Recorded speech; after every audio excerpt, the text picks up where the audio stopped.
You have mafia boss energy. The stylist stopped talking. The bodyguard moved. That white shirt is working against everything you're giving off. Swap it for black and I promise you'll thank me later. He was already stepping forward, already opening his mouth, already arranging his face into the expression that ended conversations, when the man in the mirror raised one hand. Small movement. Absolute authority. Don't. The bodyguard stopped. The man turned from the mirror for the first time since the girl appeared and looked at her directly. His stylist had been talking for 10 minutes and he hadn't looked at her once. He looked at this girl like she was the first interesting thing that had happened all day. Because she was. She didn't notice. She was already moving past the curtain, pulling a jacket off the nearest rack with the focused confidence of someone who had been studying menswear long enough to have opinions she trusted. She held it up, assessed it, put it back. Pulled another. This one. With dark trousers, not the ones you're wearing, something with a slimmer cut. And the shoes need to go entirely. His bodyguard looked at his employer. The signal didn't come. The shoes are fine, the stylist said carefully. The girl glanced at the shoes, then at the stylist, with the polite expression of someone who disagreed completely and had decided not to argue about it. They're not, she said. Simply. Then back to the man. There's a pair 2 aisles over. Brown leather, minimal hardware. They'll make sense with everything else. The man looked at her for a long moment. Then he took the jacket from her hand. His stylist said nothing. His bodyguard said nothing. The soft store music continued doing whatever it was doing. And the man who did not take instruction from anyone tried on the jacket a girl he had never met handed him without explanation and turned back to the mirror. He looked exactly like she said he would. The shoes, he said quietly. His bodyguard went to find them without a word. She was already drifting back toward the men's section, her attention caught by something on a display table, completely unaware that the man watching her go was trying to remember the last time anyone had spoken to him like he was simply a man who needed better shoes. He couldn't remember. Hazel. The voice came from somewhere in the store, sharp, carrying, the kind of voice that expected to be heard immediately. Then footsteps, fast and deliberate, and a girl appeared who shared the first girl's face in the way siblings sometimes do but wore it entirely differently. Behind her, another. Twins, clearly. The kind of beautiful that had been pointed at and praised since childhood and knew it. There you are. We've been looking everywhere. 3 bags landed in Hazel's arms before she could speak. She took them without flinching, the way someone takes something they've been taking their whole life. Come on. We still have 3 more stores. They were already walking. She followed. She didn't look back. He watched her go.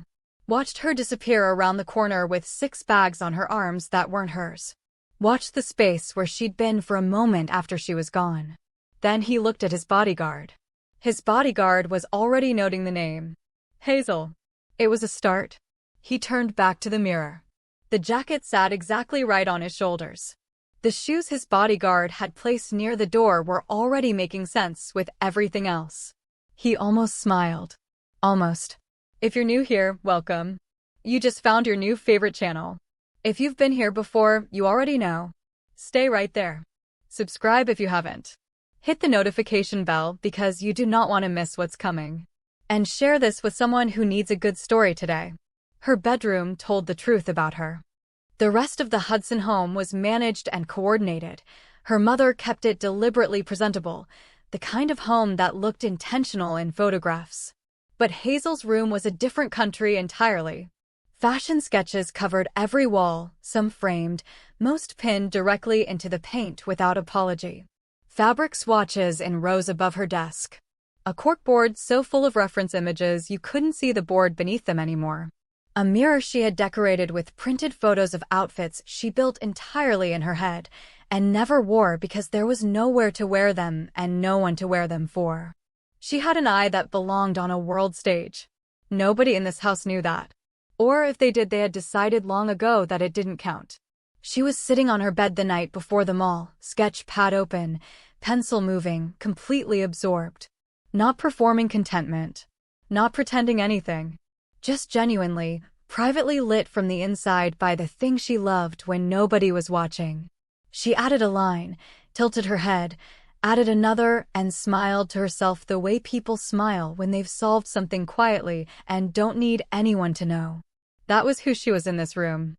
That was the person this room knew. Downstairs, the house was doing what it always did. Arya and Isla occupied the living room the way they occupied most spaces, fully, without wondering if anyone else might need some of it. Their mother was on the phone with someone from their agency. Their father nodded along to something on his laptop. The hum of a family in motion. Hazel came downstairs for water and stood in the kitchen doorway for a moment looking at all of it. "We need you tomorrow," her mother said without looking up. "The girls are going to the mall. You can carry." Not a question. Not even a sentence directed at her specifically. Just information delivered to the general air of the room because Hazel was always there to receive it. "Okay," Hazel said. She went back upstairs. Picked up her pencil. Kept drawing.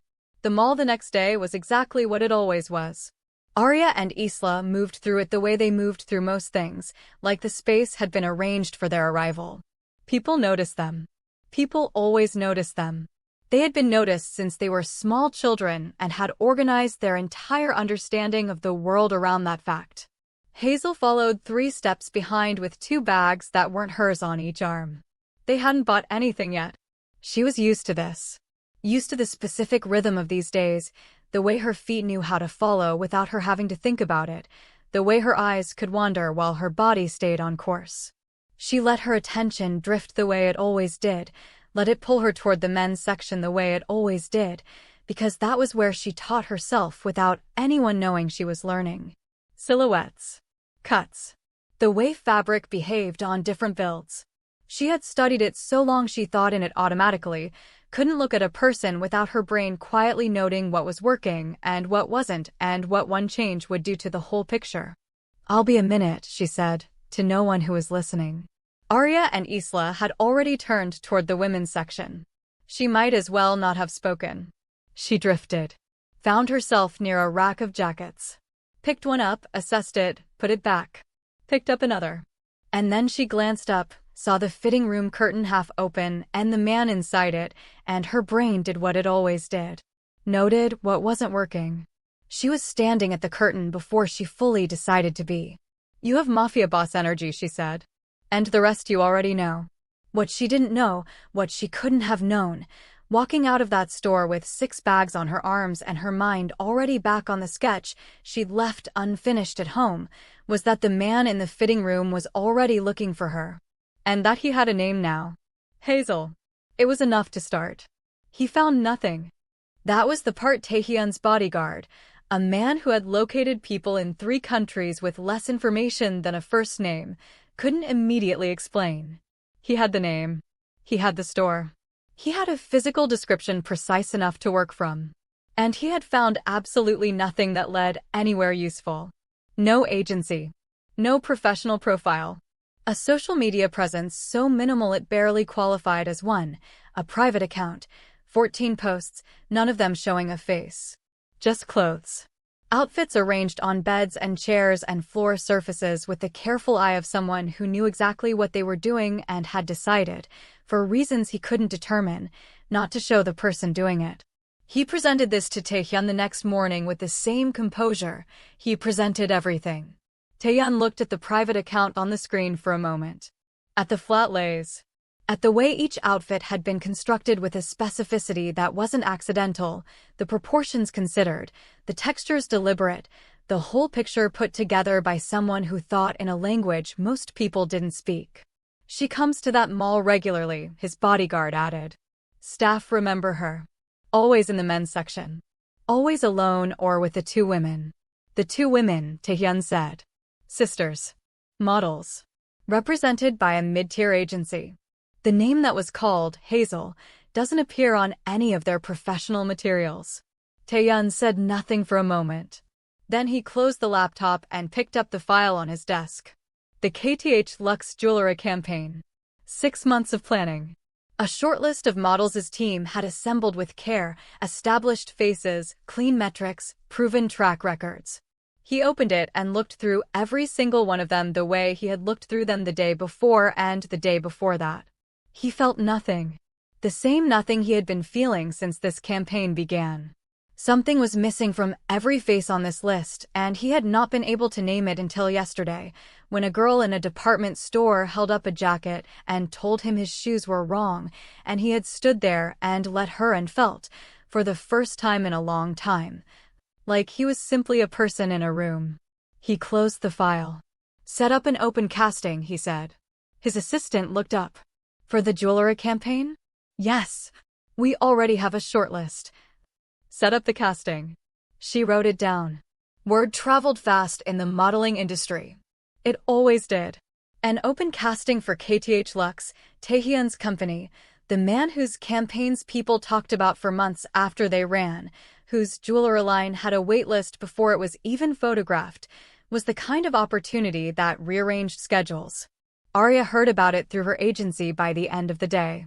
She told their mother before she'd finished reading the email. Their mother was on the phone with the agency before Arya finished the sentence. By dinner it was decided, both girls, full preparation, the works. Hazel heard about it at the dinner table when her mother mentioned it while passing the rice. Not as information meant for her. Just as information. The same way she mentioned the weather or the grocery list or anything else that existed in the general air of the household. Hazel nodded and kept eating. "You'll come," Arya said, reaching across for the salt. "We'll need someone for the bags." Of course, their mother agreed, already moving on to something else. Hazel looked at her plate. "Okay," she said. The casting venue was the kind of space that made people feel like they were already being evaluated. High ceilings, clean lines, staff moving with the particular efficiency of people who knew exactly what they were doing. Models filled the waiting area in various states of composed nerves. Everyone was aware of being seen even before anyone official was watching. Hazel stood near the entrance with 2 bags on each arm and watched. She always watched. It was the thing she did in every room she entered, took it apart quietly, noted what was working, filed it away. The way that model over there had styled her hair to draw attention upward. The way another had chosen a color that made her skin look lit from within. Small decisions that added up to a complete picture. Hazel collected them the way other people collected receipts. Automatically. Without quite meaning to. She didn't notice the man doing a walkthrough on the far side of the room. He noticed her. He was mid-conversation with his creative director when he saw her, standing near the entrance, bags on both arms, completely still in a room full of people performing stillness. Watching everything with those same clear eyes that had assessed him through a fitting room curtain 3 days ago, like he was simply a problem she was deciding how to solve. He said something brief to his creative director. Crossed the room to his assistant. The woman by the entrance. "Bring her in." His assistant followed his eyeline. "She's not. I don't think she's here to audition, sir." "She came with." "Bring her in," he said. The waiting room heard the instruction travel. It reached Arya first. She turned and looked at his assistant, who had delivered the message, and then at Hazel, who had received it with an expression of complete confusion, and then back at the assistant as though the man might have made a clerical error that needed correcting. Her. The assistant said nothing. The instruction had been clear. Arya looked at Hazel. Then she laughed. It wasn't a small laugh. It was the kind that filled the room and invited the room to join it, bright and certain and designed to land. "They want you." A few people glanced over. Someone smiled without meaning to. The particular cruelty of a waiting room where everyone was already nervous, and here was something to be nervous about on someone else's behalf. Hazel's face went still. She had a place inside herself where she put this feeling. She had been putting it there since she was old enough to understand that the feeling existed. She put it there now, all of it, Arya's laugh and the room's glances and the particular humiliation of being found surprising, compressed it down and tucked it somewhere out of the way. Then she set the bags down beside Arya without a word and walked through the door. He was already seated when she came in. Across a table that was more boardroom than casting room, his creative director to his left, his assistant at the end, a single chair on the other side waiting. She sat in it carefully, like she was still deciding whether she was allowed to be here. He looked at her the way he had looked at her in the fitting room. Like she was the most interesting thing in the building and he wasn't particularly trying to hide it. She looked back at him and recognition moved across her face, slow, then sudden. The man from the store. The white shirt. The shoes. "You're wearing the brown ones," she said, before she could stop herself. Something shifted at the corner of his mouth. "You said they'd make sense." "They do. A beat." "I didn't know you'd be here." "I didn't know you would be either," he said. "And yet?" She looked at the table for a moment. Then back at him. "I should tell you, I wasn't really, I'm not here to audition. I came with my sisters." She stopped. Started again. "I was joking. When I agreed out there. In front of everyone. I wasn't being serious." "I know," he said. "So you understand that I wasn't joking," he said. She looked at him. "I've been looking for you since the store," he continued, in the same even tone he used for everything, like this was simply a fact being stated because facts were useful. "I had nothing to go on except a name and a private account with 14 posts. All clothes, no face. Which I found interesting. I'm not a model," she said. "I'm aware. I don't have any experience." "Also aware." "Then why?" "Because you walked into a fitting room and looked at me and told me the truth," he said. "No agenda. No awareness of who I was. Just, that shirt is wrong, here is what is right, you're welcome." He paused. "Do you know how rare that is?" She didn't answer. She was looking at him with an expression he was starting to recognize, the one where she was thinking hard about something and hadn't decided yet what she was going to do with it. He opened the case on the table and turned it toward her. The jeweler line. 12 pieces laid against black velvet, each one catching the light differently. She looked at them, and he watched her eyes move across each piece with the same focused attention she gave everything, not dazzled, not performing appreciation, just looking clearly and thinking clearly and being completely, entirely present. "Tell me what you see," he said. She glanced up. "You want me to? Tell me what you see." A moment. Then she leaned forward slightly and looked at the first piece, a collar necklace, architectural, clean lines, and started talking. She talked about weight and balance.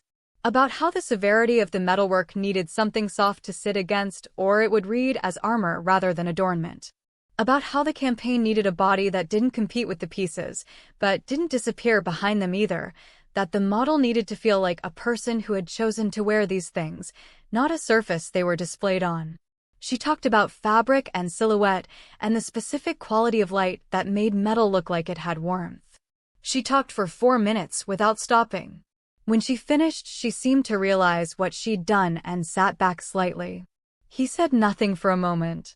Then, "The contract is straightforward. 2 weeks. The campaign runs for 6 months. You'll have—" "I told you I wasn't serious," she said. "And I told you I was." She looked at him across the table. He looked back at her with the particular patience of a man who had already decided and was simply waiting for the other person to catch up. "I need to think about it," she said finally. "Of course." She stood, picked up her bag, walked to the door, and then stopped with her hand on the frame and turned back with the expression of someone who had just thought of something they needed to say. "The third piece," she said. "The cuff. It needs wrist movement to work properly. Whoever shoots it needs to understand that." She left. He looked at the cuff. Then at the door she had walked through. His creative director cleared his throat quietly. "Should I give her the day?" Taeyeon said. In the waiting room, Arya was watching the door. She had been watching it since Hazel went through, tracking the time with the particular attention of someone who had decided this would amount to nothing and wanted to be vindicated quickly so the day could move on. Hazel came out. Her expression gave nothing away. "Well," Arya said. "They offered me the campaign," Hazel said. The waiting room went quiet in the way rooms go quiet when something unexpected has happened and everyone is pretending not to have heard. Arya looked at her for a long moment. Something moved across her face that wasn't quite any one emotion, not just disbelief, not just amusement, something more complicated that she resolved almost immediately back into composure. "You're not serious," she said. "I haven't decided yet," Hazel said. She picked up her bag. Arya's bags stayed where Hazel had left them. That night the house had a specific quality of silence that Hazel had learned to read over years. Not the absence of noise. the presence of something being not said. Her mother waited until dinner was nearly finished. "We want to talk about today," she said, in the careful tone she used when she had rehearsed what came next. Her father set down his fork. "We think you should consider carefully before you make any decisions." "I already told them I needed to think." "Arya is better suited for this," her mother said. Gently. The way people say things they've decided sound kinder if said gently. She has the experience. She has the training. This is what she's been working toward. "They didn't choose Arya," Hazel said. "They made a mistake," her father said. Not unkindly. Which was almost worse. These things happen. A face catches someone's eye in the moment, and they think it means something, and then the reality of the work becomes clear. "We don't want to watch you embarrass yourself." "Or embarrass us," Arya said, not looking up from her plate. "Arya," their mother said. "It's true," Arya said. Hazel looked at her plate, then at her father, then at her mother, at the faces of people who had looked at her every day of her life and seen something that needed to be managed. She excused herself and went upstairs. She sat on her bed for a long time in the dark without turning on the lamp. Then she picked up her phone and found the number his assistant had given her and called it before she could decide not to. He answered on the second ring. "They think you made a mistake," she said. "Choosing me. They think you'll realize it once the work starts." A pause. Not the pause of someone thinking of what to say. The pause of someone choosing how directly to say what they've already thought. "I saw everyone in that room today," he said. "Before you arrived. I walked through that waiting room and I looked at every single person there and I felt nothing. Then I saw you standing near the entrance with someone else's bags on your arms looking at everything with those eyes and I felt." He stopped. Recalibrated. "I don't make mistakes like this. That's not arrogance. It's just a fact." She said nothing. "The question has never been whether you're right for this," he said. "The question is whether you believe that yet." The line was quiet for a moment. "I'll think about it," she said. "You said that already." "I know." "Hazel." "Yes. You told a stranger in a fitting room that his shirt was wrong. Without hesitation. Without apology. You knew you were right and you said so." A pause. "You're right about this too." She hung up and sat in the dark with the phone in her hands for a long time. Downstairs the house was still doing what it always did. Up here, something was shifting. She could feel it. She signed the contract alone in her room. No ceremony. No moment she had planned for. Just Hazel sitting at her desk in the early morning before the house woke up, the document open on her laptop, the cursor blinking at the signature line. She read it through twice, not because she didn't understand it, but because she wanted to be sure she was doing this with her eyes open. Fully. Without the excuse later of not having known what she was choosing. She signed it. Closed the laptop. Sat with it for a moment in the quiet. Then she went downstairs and made breakfast the way she did every morning and waited for the right time to say it. She said it at dinner. She had thought about telling them separately, her mother first, maybe, or her father alone where Arya and Isla wouldn't be watching. But she had been managing the delivery of herself in this house her whole life and she was tired of it. So she said it at dinner, plainly, the way he had told her things on the phone. Like a fact being stated because facts were useful. "I signed the contract today." The table went quiet. Her mother set down her glass. Her father looked up from his plate slowly, the way people do when they want to make sure they heard correctly before they respond. Arya said nothing. She just looked at Hazel with an expression that was waiting for something. "Hazel," her father said. "I signed it this morning," she said. "The campaign runs for 6 months. It starts in 2 weeks. We talked about this," her mother said. Her voice was still careful. Still the voice that believed gentleness was the same thing as kindness. "We explained our concerns. We asked you to think." "I thought about it," Hazel said. "Clearly not enough," her father said. And the gentleness was gone now, replaced by something that had always been underneath it. The particular firmness of a man who had confused authority with love for so long he couldn't tell them apart anymore. "We have given you our guidance. We know this industry. We know what Arya and Isla have sacrificed and worked for and what it costs." "They didn't choose Arya or Isla," Hazel said. "They chose me." "By mistake," Arya said quietly. Still not quite looking at her. Arya, their mother said again, with slightly less conviction than the last time. Her father leaned forward. If you do this, if you go through with this against our wishes, against what we have clearly and directly told you, then you are making a choice about what this family means to you. And we will make a choice in return. The table was completely silent. Hazel looked at her father. She looked at her mother. She looked at Isla, who was looking at the table with the particular stillness of someone who had something to say and had decided not to say it. She looked at Arya, who had finally looked up and was watching her with an expression Hazel couldn't fully read. Are you disowning me? Hazel said. Her father said nothing. I want to understand exactly what you're saying, she said. So there's no confusion later. If you walk out of this house and do this campaign, her father said, you are no longer our daughter. The word landed the way those words always land, not like a blow, exactly, more like a door closing somewhere deep inside a house you thought you knew. Hazel felt it. She didn't pretend she didn't. But she had been feeling versions of this her whole life, and the only difference now was that someone had finally said it out loud. She folded her napkin. Set it on the table. Okay, she said. She pushed back her chair and went upstairs. She packed one bag. Not because one bag was all she had. Because one bag was all she was willing to carry out of this house. She took her sketches, the ones that mattered, rolled carefully and tucked along the side. Her fabric swatches. Her reference board, dismantled quickly, the images folded and stacked. Her pencils. A few changes of clothes. The things that were hers. Not the things that had accumulated around her in a life she hadn't fully chosen. She zipped the bag. Looked at the room one more time. Then she picked up her phone and called the only number that made sense to call. He answered on the second ring. I need somewhere to stay, she said. Her voice was steady. She had decided it would be steady, and it was. They followed through. My father, she stopped. Started again. I signed the contract and they followed through. A pause. Short. I'll send you an address. I don't need anything big. I just need. I'll send you the address, he said. Are you okay to get there yourself? Yes. I'll meet you there in an hour. He hung up.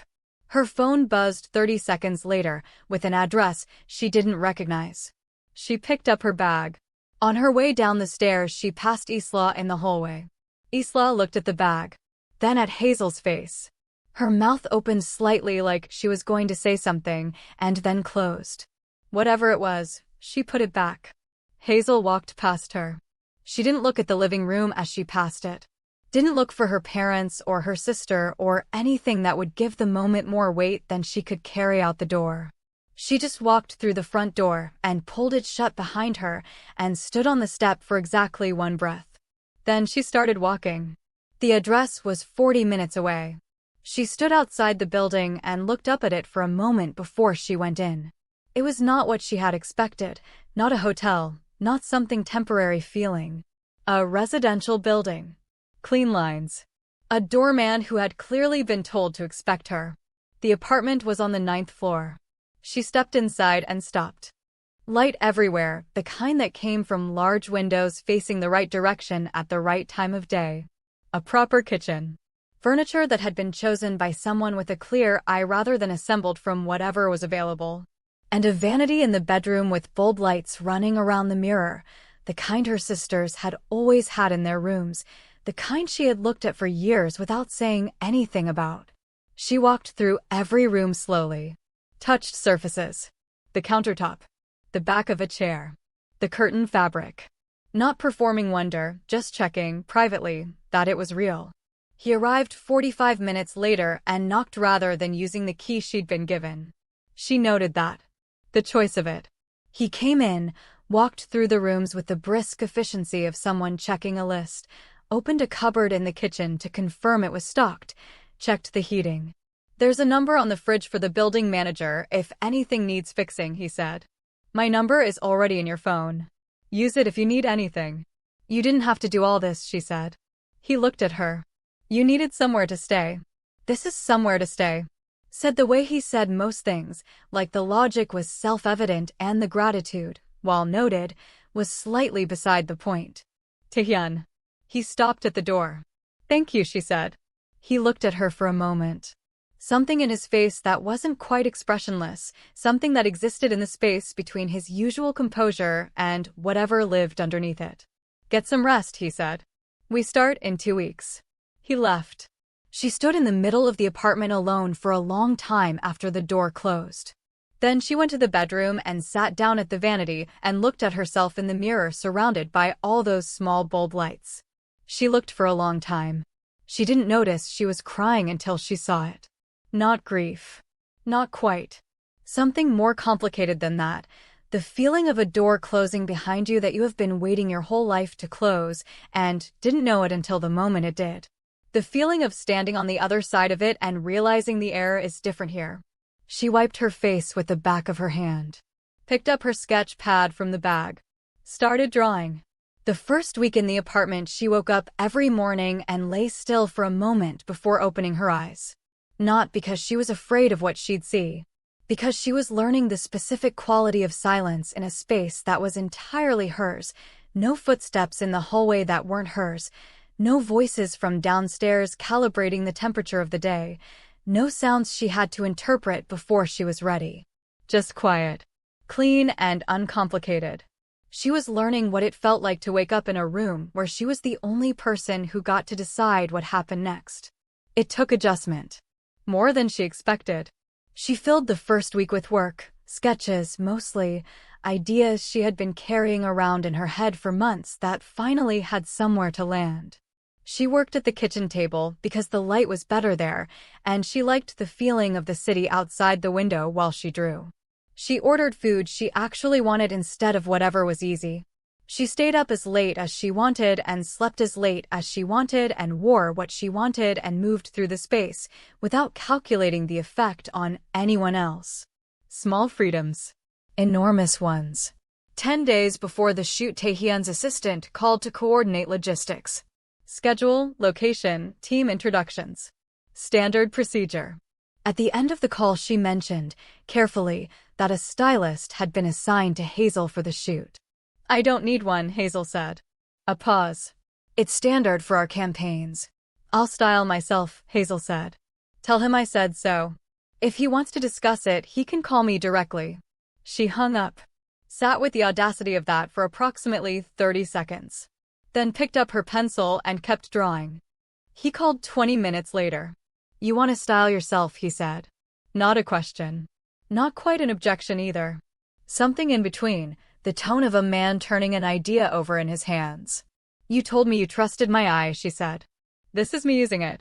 The campaign is—" "I know what the campaign is. I've been thinking about it since the day you showed me the pieces. I know exactly what I want to build around each one. A beat. Show me the jewelry. Let me see them properly. Everything else is mine." Silence on the line. Long enough that she wondered if she had gone too far. "Come to the office tomorrow," he said. "I'll have the full collection ready." She sat across from him at a table cleared of everything except the jewelry laid out in order on black velvet. 12 pieces. She had seen them briefly at the casting, but this was different. This was with intention, with a plan already forming. She picked up the first piece. Turned it in the light. Set it down. Picked up the second. He watched her without speaking. Without checking his phone. Without doing any of the things people did when they were waiting, he was simply present and still and watching her work, and she was so absorbed in what she was doing that she almost forgot he was there. Almost. "This one," she said, holding up the collar necklace. "Needs something that lets it exist on its own terms. Nothing that competes with the line of it. I'm thinking one color, clean silhouette, fabric with enough weight to anchor it." She moved to the next piece. The cuff. Movement. "I need to be able to move my wrist or the whole thing reads as static. The shot has to catch it mid-gesture." She went through all 12. He didn't interrupt once. When she finished, she looked up and found him watching her with an expression she had started to notice, the one that wasn't quite his default composure, that lived a degree or two warmer than everything else he showed the world. "You mapped the entire shoot," he said. "I told you I'd been thinking about it. Most people think about it. You had a complete vision ready." She looked down at the pieces. "I've been thinking about things like this my whole life. I just never had anything to think about it for before. He was quiet for a moment. You do now, he said. The day before the shoot, he took her for the full treatment. Spa. Massage. Everything his team arranged for their campaign faces as standard preparation, the kind of day her sisters had experienced for every job they'd booked while Hazel stood outside holding their things. She knew the shape of it from the outside. She had never been inside it. She didn't know how to receive it. She apologized to the woman doing her nails for taking too long choosing a color. She apologized to the massage therapist for asking to adjust the pressure. She apologized to the attendant for asking for water.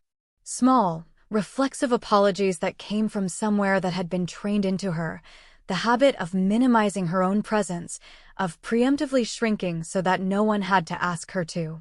Taehyun was in the waiting area taking calls. He had come, she'd thought it was just to drop her off, but he had stayed, which she'd noted without saying anything about. She was apologizing to the woman at reception for asking about a product when she heard him behind her. She doesn't apologize today. Quiet. Certain. Not directed at her, directed at the room, at the staff, at the general space she was occupying. For anything. Then he walked back to the waiting area and picked up his phone and continued his call like nothing had happened. She stood at the reception desk. The woman behind it smiled at her, the warm professional smile of someone who had just watched something and found it affecting. Can I help you with anything else? Yes, actually, Hazel said. Tell me about that product. She fell asleep in the treatment chair. She didn't mean to.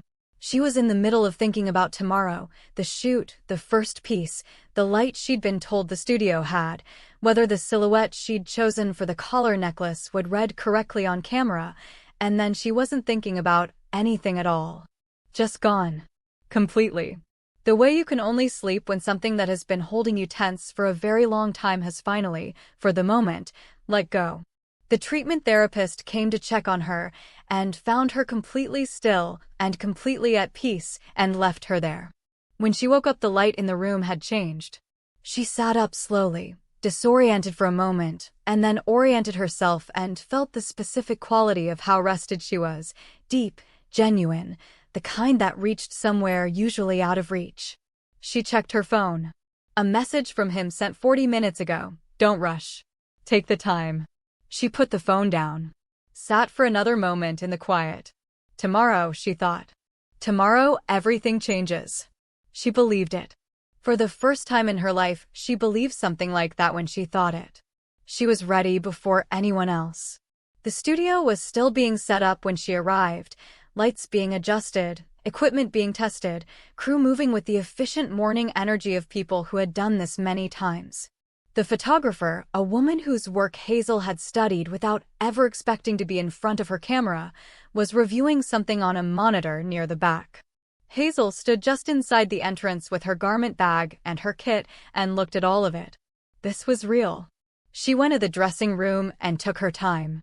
She had planned every look, each one mapped to a specific piece of jewelry, each outfit considered from every angle, the colors chosen for the way they would behave under studio light specifically.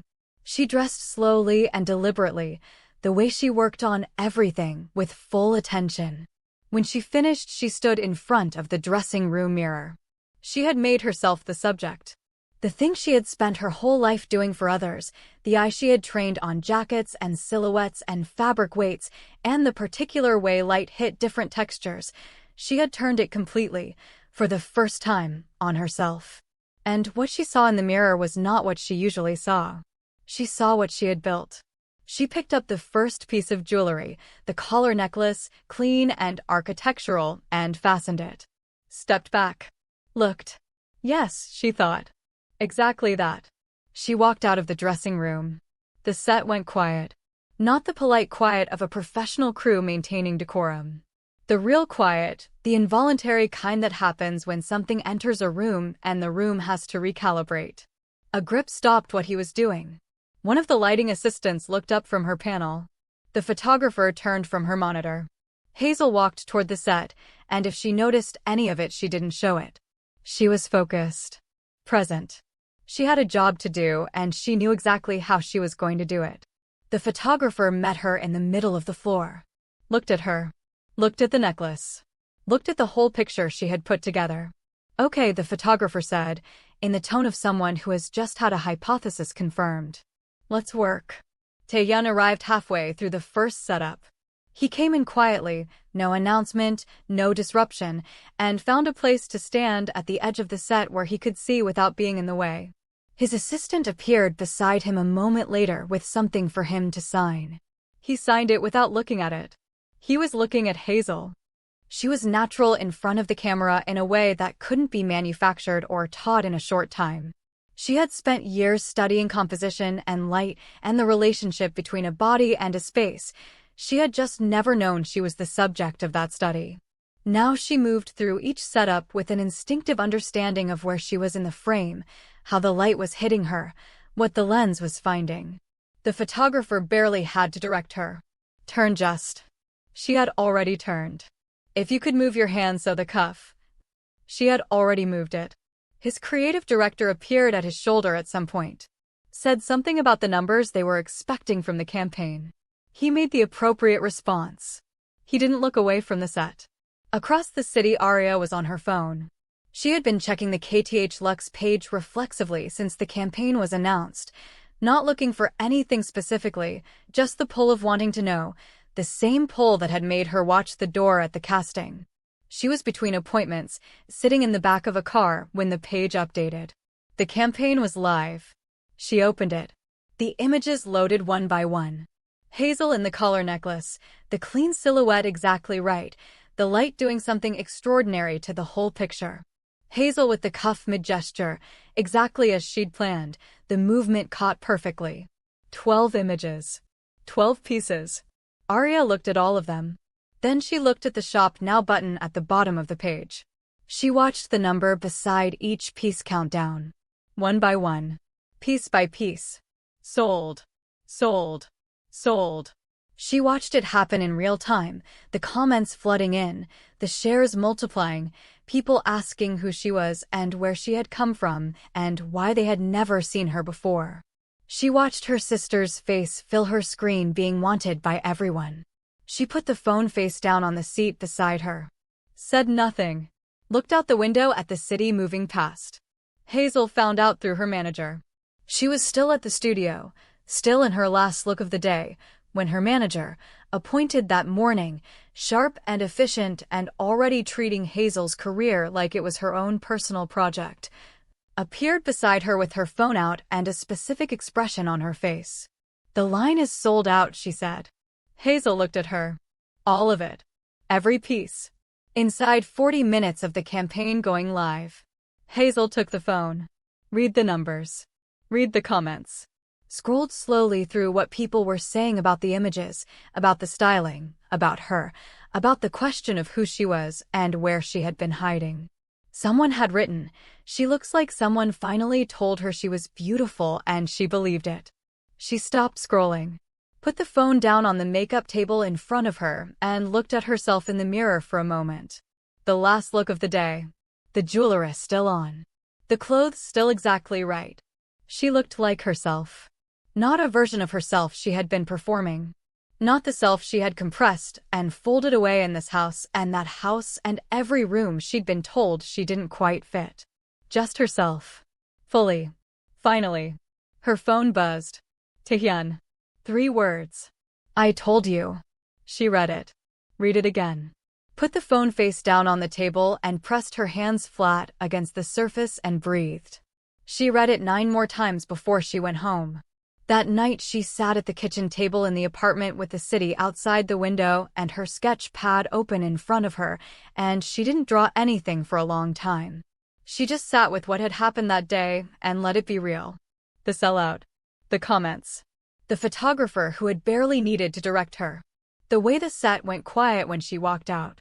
The 3 words on her phone. She had spent her whole life in a house that looked through her. She had spent years making herself useful in rooms where she was invisible. She had carried other people's bags to a mall and wandered into the men's section because it was the only space where nobody expected anything from her, and it was there, in that accidental freedom, that she had finally said something true to a stranger without thinking about whether she was allowed to. And now here. She picked up her pencil, started drawing. The ideas had been waiting. They had been waiting for a long time. And now there was somewhere for them to go. Hazel stops apologizing for existing. Her family starts apologizing for everything. Taeyeon stops pretending he's fine. None of them are fine. See you soon.